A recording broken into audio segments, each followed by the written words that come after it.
Hi friends, good morning. Handloom ఎగ్జిబిషన్లోని 3 metre cotton ikat material అయితే తీసుకున్నానండి. చాలా డీసెంట్ కలర్. నాకు కలర్ అయితే ఫస్ట్ టైం ట్రై చేయడం. నేను లైట్ కలర్స్ ఎప్పుడు ప్రిఫర్ చేయను, మెయింటెనెన్స్ ఎక్కువైపోతుందని. అయితే ఈసారి అయితే లైట్ కలర్ తీసుకున్నాను. దీని స్టిచ్చింగ్ అయితే అయిపోయింది. ఫైనల్ లుక్ ఎలా వచ్చింది అనేది కమెంట్ చేసేయండి. నేను ప్రతిదీ మెజర్మెంట్స్ ఎలా తీసుకుంటున్నాను అనేది డిస్ప్లే చేస్తున్నానండి.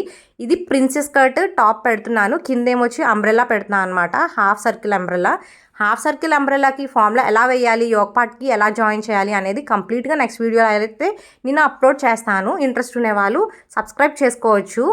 ఇది ప్రిన్సెస్ కట్ కాబట్టి డబల్ ఫోల్డ్ వేసి బ్యాక్ పార్ట్ కట్ చేసేసాను. మళ్ళీ డబల్ ఫోల్డ్ వేసుకొని ఫ్రంట్ మీద సేమ్ బ్యాక్ పార్ట్ పెట్టేసి ట్రేస్ చేసుకొని 1 ఇంచెస్ ఎక్స్ట్రా పెట్టేసుకోండి. ఎందుకంటే ఇక్కడ నేను 4 ఇంచ్ దగ్గర డాట్ పెట్టుకుంటున్నాను. ఈ డాట్ పెట్టుకొని చంక దగ్గర ఇలా కర్వ్ పెట్టేసి కట్ చేసుకుంటున్నాను. దీని 2 స్టిచ్ చేయాలి కాబట్టి ఎక్స్ట్రా 1 ఇంచ్ పెట్టుకున్నాను. లైనింగ్ పెట్టేసి మెయిన్ ఫ్యాబ్రిక్ కట్ చేశానండి. నెక్స్ట్ షార్ట్లో కలుద్దాం. Thanks for watching.